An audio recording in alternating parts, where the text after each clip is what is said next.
These were days when history changed its course. The sit-down strikes began on December 30th. They began...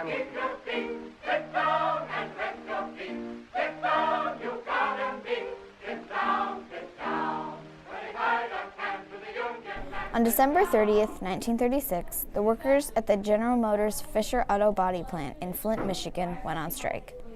Taking a stand against their employers, the workers participating in the Flint sit-down strike drew strength and protection from the New Deal's Wagner Act to force a seismic shift in labor management relations. The Flint sit-down strike was the catalyst of change that transformed the United Auto Workers from a group of local organizations to its formation as a major national union. It established essential unions for the American industry and created a legacy of collective bargaining that has been emulated by unions around the world.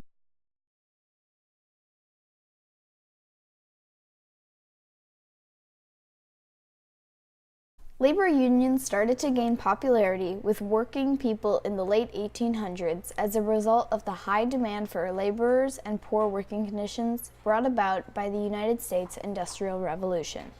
Workers decided to collectively organize, unite together, and fight to secure better wages, legitimate hours, and safer working conditions. The Great Railroad Strike of 1877, Haymarket Affair of 1886, and the bituminous coal strike of 1894 were largely unsuccessful in strengthening workers' rights to organize themselves in a union. Nevertheless, the success of the 1902 coal strike on the account of federal intervention and the direct action of President Theodore Roosevelt demonstrated that unions needed to become organized with legal protection. Union membership was not strong in the 1920s. The stock market crash of 1929 and the Great Depression that followed changed people's views on unions and employment. With unemployment rates as high as 25%, the Great Depression was the worst economic turndown in the history of the industrialized world. With the election of President Franklin D. Roosevelt in the fall of 1932 and his progressive agenda known as the New Deal, great changes were about to occur in labor management relations. Brother, can you spare a dime? In addition to President Franklin Roosevelt's inauguration in 1933, a new type of striking was developed, called the sit-down strike. The idea behind the sit-down strike was that workers would stay in the factory in order to take control of all means of production. GM workers decided not to commit to a regular strike by protesting or leaving the factory. This was because if they were to protest, there would be individuals seeking jobs during the Depression, and they would be hired to replace the strikers. This strategic planning demonstrated the method of the workers to strike smarter. The union represented the workers in many of the GM factories.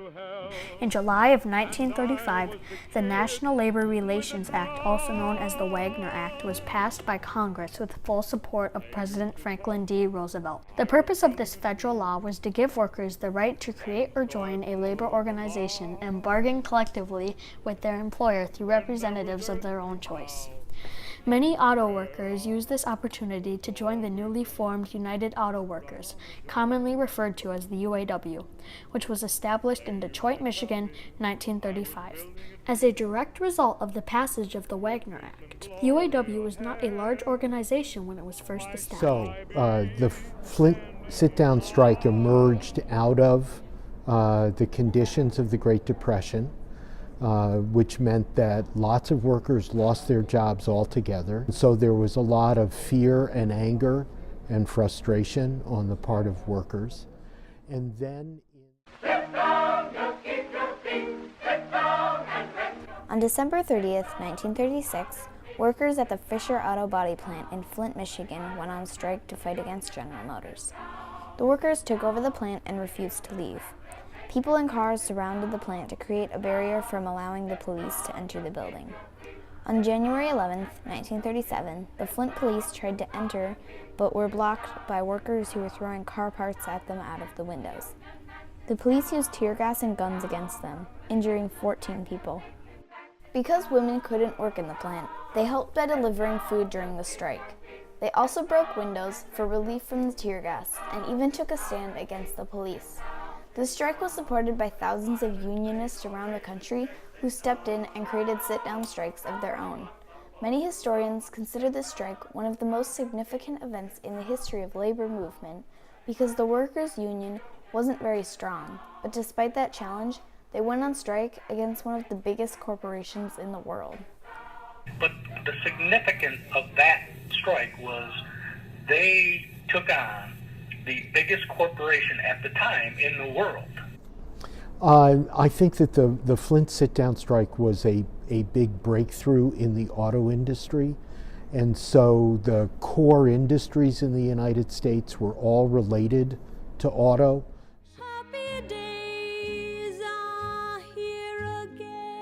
The Flint sit-down strike was the first major victory for unionization in the U.S. In just 2 weeks following the strike, 87 sit-down strikes started in Detroit alone. But most significantly, on February 11, 1937, General Motors agreed to recognize the UAW as their sole bargaining agent. Overnight, this made the UAW go from a fragmented group of local unions to a significant union. As a result of the strike, employees earned the right to speak at lunch, increased hourly pay by 5 cents, and ended discrimination. One of the really interesting and important things that happened in Flint was a women's auxiliary was organized as soon as the workers went on strike. Because if you think about the situation, if a bunch of workers are going to sit down and stay, what are all of the things that their families need to be doing that they're not there to participate in? And the strike went on for weeks. And so the women organized in order to provide food to the men. And the women also organized in a very dramatic way to try to create a buffer in between the police department in Flint and the plant. The women surrounded the plant and said to the police, "Are you going to beat up a woman?" And the lesson that these brave workers teach us is that by organizing, we will have power, no matter who the president is.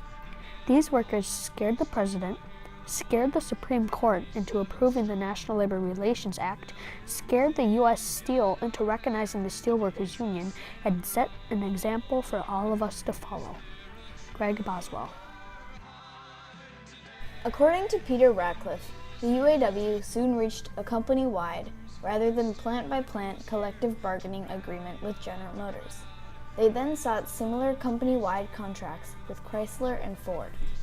As explained by Peter Ratcliffe, the UAW included every worker in the plant, not just the skilled or specific groups. Other unions began to see the value of industrial organizations, and they created the CIO, the Council of Industrial Organizations. This added more unions to the American industry. And so these unions really built a foundation in American society that lasted for 3 generations. But now in the second decade of the 21st century, we see the unions being cut down. We see many of these factories closing. And so that kind of economic stability, that's disappearing today. And I think studying it today gives us a yardstick to look at what people's lives are like today and to measure what's needed today. In the present time, union membership has declined and factories being moved into other states or countries, also causing a decrease in jobs. However, that does not mean that unions have lost their appeal. The UAW has over 420,000 members today. The strike's legacy also includes the topic of collective bargaining, because the agreement between General Motors and the UAW was one of the first successful agreements between a union and a company. This has impacted us today because of how this agreement was the blueprint that shaped the society's view on collective bargaining. The Flint sit-down strike was the catalyst of change that transformed the United Auto Workers from a group of local organizations to its formation as a major national union. It established essential unions for the American industry and created a legacy of collective bargaining that has been emulated by unions around the world. Sit down and rest your feet. Sit down, you gotta be.